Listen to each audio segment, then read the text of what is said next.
Parole à notre évêque sur RCF Limousin. Bonsoir à toutes et tous. Nous nous retrouvons ce soir avec Monseigneur Pierre-Antoine Bozo, évêque de Limoges, pour aborder ensemble l'actualité de notre Église. Bonsoir Monseigneur. Bonsoir Marie-Flore. Alors la semaine dernière, vous avez vécu l'assemblée plénière de printemps avec vos frères évêques. Vous avez notamment abordé l'écologie et fait un travail plus spécifique sur la lutte contre les abus sexuels dans l'Église. Que pouvez-vous nous en dire ? De fait, ce travail a occupé pas mal de temps de nos différentes assemblées depuis quelques années maintenant, et en particulier, en plus, une assemblée extraordinaire au mois de février. C'est dire que vraiment il y a le désir chez les évêques de France de progresser et d'aboutir à des résultats un peu concrets sur cette question lourde, compliquée, délicate, grave des abus sexuels et de la lutte contre les abus sexuels. Nous attendons au mois de septembre le rapport Sauvé, la commission indépendante sur les abus sexuels dans l'Église. Et les évêques, depuis maintenant donc, plusieurs années, font un travail pour essayer de répondre à la fois au fait que l'Église a vraiment besoin d'être reconnue comme une maison sûre, pour reprendre l'expression du pape, mais aussi pour être en lien étroit avec les victimes. Voilà. Alors, de fait, les décisions que nous avons votées, donc ça se passe par un travail de concertation qui a vraiment abouti à une belle convergence des évêques qui n'étaient pas tous d'accord. Nous n'étions pas tous d'accord sur les mesures à prendre, non pas que nous ne voulions pas ni reconnaître la gravité de ces faits, mais au fond, c'était le thème de notre assemblée extraordinaire, de réfléchir sur la question de quelle est la responsabilité de l'Église. Vous voyez, il y a un petit peu deux écueils, ce serait de dire que, au fond, les responsables sont les prêtres ou les diacres ou les laïcs dans le cadre ecclésial qui ont été fautifs et qui ont commis des abus sexuels, et que du coup, ça ne regarde pas l'institution, qui n'est pas mise en cause pénalement. Ça, c'est un écueil. L'autre écueil, c'est de dire, de fait, nous sommes responsables, et de diluer la responsabilité de chacun dans une responsabilité collective qui, étant la responsabilité de tout le monde, n'est la responsabilité de personne. Donc il a fallu trouver comment, plus précisément, décrire la responsabilité de l'institution, d'une certaine manière. Donc nous avons vraiment avancé lentement, ensemble, en lien toujours avec des associations de victimes, pour aboutir donc à une série de décisions que nous avons votées avec une très belle convergence vraiment des évêques. Oui, vous savez, il faut 2/3 des votes pour qu'une élection puisse être acceptée à la conférence des évêques. Et donc là, il y a eu vraiment une quasi-unanimité des évêques sur ces points. Alors les 3 séries de mesures que nous avons votées, la première concerne les relations avec les personnes victimes, ce qui était vraiment notre souci premier, à la fois pour continuer de travailler régulièrement avec elles, pour sensibiliser et former à l'accueil et à l'accompagnement des personnes victimes. C'est un travail aussi qui s'apprend, je m'en suis rendu compte. Une mesure un peu marquante aussi, c'est de proposer à ces personnes victimes un secours financier pour les aider à se soigner, à se réparer, si l'on peut dire, autant qu'il est possible, donc pour financer en particulier des psychothérapies, des soins dont elles auraient besoin.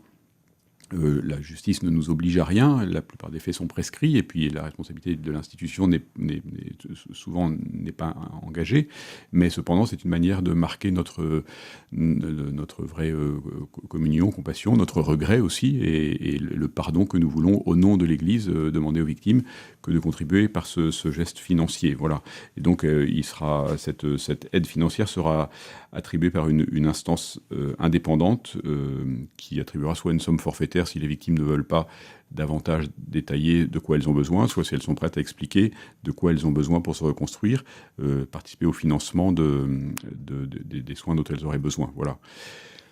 Il a fallu essayer d'estimer une enveloppe financière qui est une projection nécessairement, parce qu'on ne sait pas combien de personnes victimes demanderont à être aidées.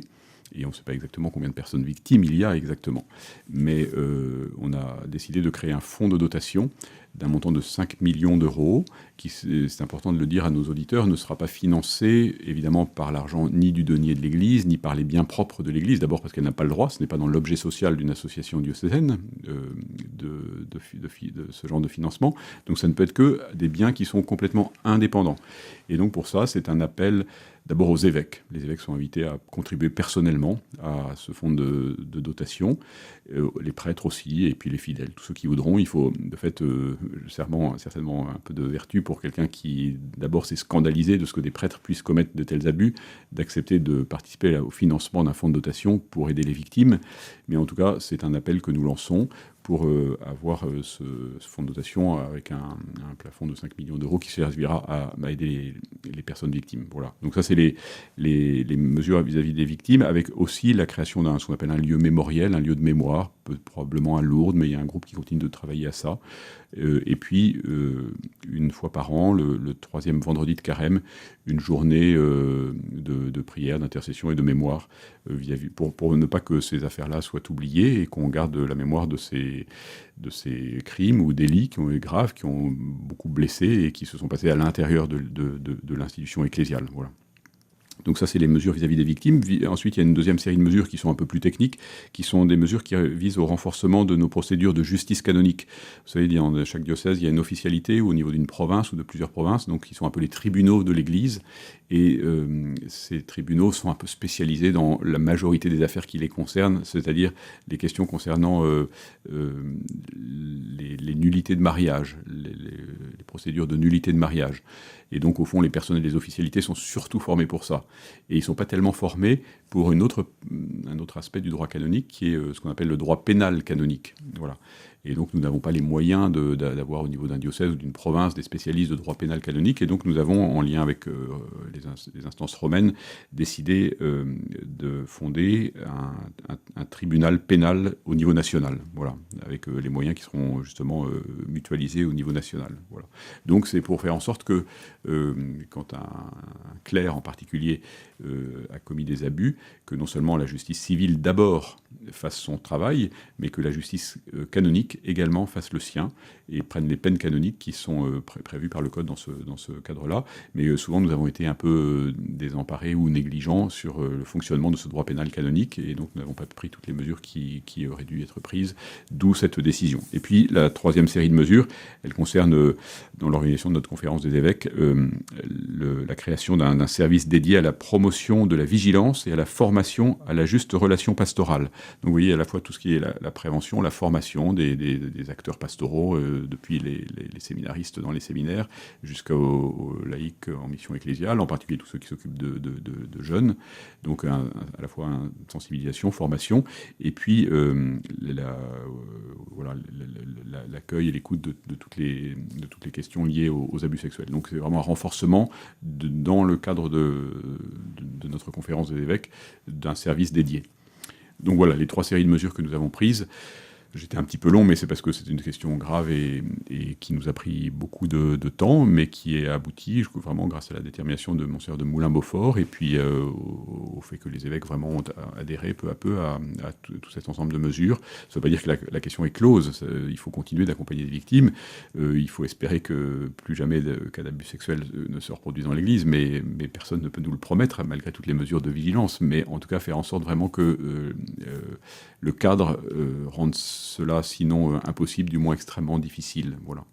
Donc beaucoup plus de vigilance, beaucoup plus d'attention sur cette question sur laquelle, dans l'Église, mais comme dans toute la société, vous voyez, ces affaires reviennent à la surface au niveau de l'inceste dans les familles, au niveau de beaucoup d'institutions. Et donc l'Église, comme les autres, essaie de faire en sorte que vraiment ces crimes dont on mesure aujourd'hui ce qu'elles produisent sur des victimes ne se reproduisent pas. Et alors, de manière plus locale, quels sont les dispositifs qui sont mis en place dans notre diocèse ? Alors, de manière plus locale, dans notre diocèse, nous avons une petite équipe qu'on appelle une cellule d'écoute et d'accueil, qui à la fois sert de conseil pour l'évêque. Donc, elle est formée de magistrats, psychothérapeutes, psychiatres, d'un prêtre et de l'évêque, donc 3 laïcs, un prêtre et l'évêque, et donc qui me conseillent quand des questions peuvent se poser, et qui sont aussi un lieu d'accueil de victimes qui voudraient se manifester. Voilà. C'est pas toujours facile de le faire auprès de l'évêque ou auprès d'un prêtre, donc là on est sûr d'accéder à un service où les laïcs en question pourront répondre. Voilà. Et ça, c'est une partie de la réponse locale. L'autre partie, évidemment, c'est de participer pour notre part à la vigilance et à la formation dans la juste relation pastorale. Oui, il ne faut pas qu'on ait peur les uns des autres, et en même temps, il faut qu'on apprenne vraiment à ne pas permettre que tout ce qui est ambigu dans la relation, dans les gestes, puisse à nouveau se produire.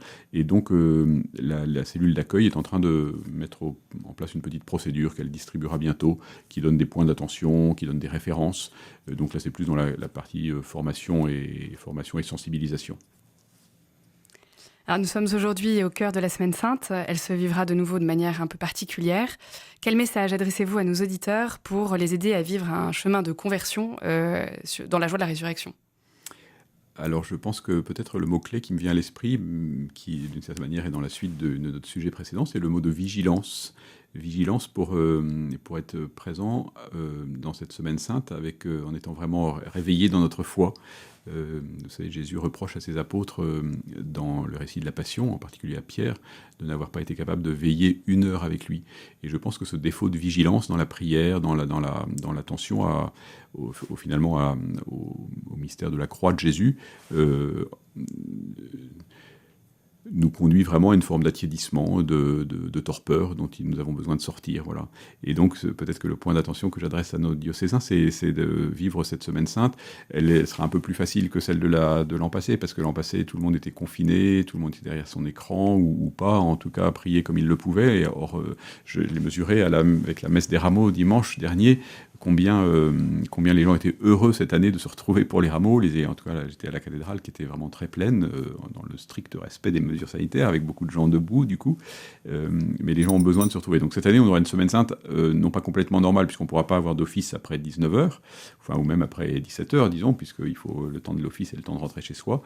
Et donc, les offices qui sont d'habitude prévus le soir, donc la messe chrismale, pour des raisons pratiques pour les gens qui travaillent, les étudiants ou élèves, l'office de la Seine le jeudi saint et puis la vigile pascale ne pourront pas avoir lieu aux heures habituelles, donc il faudra s'adapter, mais en tout cas on pourra se réunir, en tout cas certains, parce que ceux qui travaillent ne pourront pas se réunir hélas dans la journée, par exemple pour la messe chrismale ou le jeudi saint, ou peut-être même le vendredi saint. Et donc ça restera des conditions un peu compliquées, mais je voudrais inviter tout le monde à être vraiment vigilant pour suivre Jésus, l'accompagner pas à pas dans sa passion et dans sa résurrection, parce que c'est quand on a compris l'amour que Dieu nous manifeste sur le bois de la croix, en Jésus, qu'on comprend ce que c'est que d'être chrétien et qu'on a envie de le suivre. Voilà. Donc j'invite à rester bien éveillé dans sa foi, simplement, à la vigilance. Alors, il y a quelques semaines, vous rencontriez les paroissiens de la paroisse Saint-Benoît, ainsi que les différents conseils pastoraux pour évoquer le projet de l'abbaye de Solignac. Pour nos auditeurs, pouvez-vous faire un nouveau point de situation sur les projets en cours ?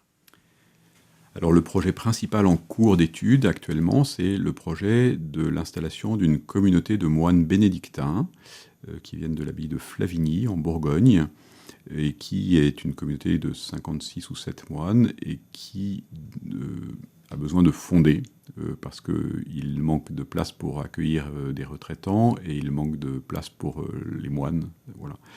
Et puis parce qu'au-delà d'un certain nombre, peut-être que c'est plus difficile la vie d'une communauté, donc il désire fonder. Alors nous sommes un lieu qui propose cela. Il y a eu 11 siècles de vie bénédictine à Solignac, donc évidemment ils sont très très sensibles à cette histoire du lieu, et puis à sa beauté aussi, de l'ensemble, abbatial, bâtiment, l'environnement naturel. Donc ils sont venus plusieurs fois, nous sommes dans un travail très étroit avec eux, qui avance bien, avec différentes conventions de mise à disposition des lieux, de mise à disposition de l'abbatiale, avec peut-être un point particulier et un peu délicat, qui est justement que cette abbatiale, c'est une église communale, paroissiale, affectée au culte catholique, et que les moines, ils ont besoin d'une vie dans une certaine tranquillité, et en particulier une clôture assez stricte, et ils ont besoin que l'usage de l'abbatiale pour les 7 offices quotidiens qu'ils y prient soit pour eux pas une situation de complication dans des tractations permanentes avec la paroisse, etc. Donc dans la convention que nous sommes en train de mettre au point avec eux pour permettre qu'ils viennent, l'idée, ce serait qu'ils aient la disposition principale de l'abbatiale pour leurs offices, que ce soit la priorité, et ce qui laisserait la possibilité pour honorer le statut d'église communale et paroissiale, donc, que soient célébrés dans l'abbatiale des baptêmes, des mariages, des obsèques, en dehors des temps de prière des moines, mais donc voilà, donc on aurait quand même évidemment accès à l'abbatiale pour tout cela. L'abbatiale serait ouverte encore plus que maintenant, puisque les moines prient tôt, et donc ils ouvriraient tôt l'abbatiale. Les gens pourraient venir prier à tous les offices des moines, donc l'abbatiale restera complètement accessible. Et la messe, soit quotidienne, soit dominicale, sera la messe célébrée par les moines. Donc leur messe est à 10h10, et donc voilà, donc un des points un petit peu délicat avec les paroissiens, c'est que certains auraient aimé, et on les comprend vraiment, que la messe paroissiale dominicale puisse continuer d'y être célébrée. Alors ça, c'est pas compatible avec les exigences monastiques, et donc en revanche, il y aura bien une messe dominicale qui sera une des messes de la paroisse, qui sera celle célébrée par les moines. Voilà. Donc j'insiste un peu sur ce point parce que c'est là que c'est le plus délicat, et on comprend que ce soit une forme de sacrifice pour les paroissiens de perdre un peu le centre de leur paroisse qui était l'abbaye de l'abbatiale de Solignac. Alors ils perdront pas leur paroisse, ils perdront le lieu de célébration centrale qui devra se déplacer, se décentrer. Voilà. Donc ça c'est un point délicat, mais alors cette exigence des moines, c'est pas un caprice, hein, c'est pas parce qu'ils veulent pas avoir affaire avec les paroissiens, c'est pas parce qu'ils veulent vraiment tout pour eux, c'est parce que la vie monastique a ses exigences propres, et que si elles sont pas remplies, ils ne viendront pas. Voilà, c'est pas du chantage de leur part, c'est que s'ils peuvent pas exercer la vie monastique dans les conditions dans lesquelles ils l'exercent habituellement, et pas seulement chez eux, mais dans tous les monastères, eh bien ce ne sera pas possible. Voilà. D'où ce petit point un petit peu plus compliqué. Mais sinon, nous travaillons avec la commune, avec des entreprises pour voir à quelles conditions ils pourraient s'installer. Et en fait, ils ont une forme de vie quand même assez simple, assez spartiate. Et donc, ils pourraient, si le père abbé décide, après un vote conforme de la communauté, aux 2/3, comme pour les évêques, ils pourraient venir assez rapidement. Voilà, donc ce travail est bien engagé. Ce serait une belle grâce pour l'abbaye de Solignac de voir y revivre la vie monastique bénédictine, une vie contemplative, qui vraiment, je pense, porterait du fruit. Non seulement il y a un intérêt immédiat humain, j'allais dire économique, pour la commune, vous voyez, parce que c'est des moines, c'est des retraitants, c'est des activités, ils auront aussi des activités économiques eux-mêmes, etc. Et puis parce que ce sera un poumon spirituel qui est pour nous est très important, avec un lieu d'accueil en particulier, une hôtellerie. Donc ce serait une belle grâce pour le diocèse. Il restait, vous vous souvenez, le projet du village de François, avec qui nous avions aussi beaucoup travaillé. Et ce projet, pour l'instant, donc, a été mis un peu en sommeil pour permettre que, en accord avec les participants du village de François, les administrateurs, ils n'ont pas retiré leur offre, mais simplement ils laissent la place aux moines. Et si jamais les moines ne pouvaient pas venir, on pourrait reprendre contact avec eux. Mais pour l'instant, la priorité, c'est la venue des moines. Merci Monseigneur. Vous pouvez retrouver l'émission en podcast sur RCF ainsi que sur la chaîne YouTube du diocèse. Très bonne soirée.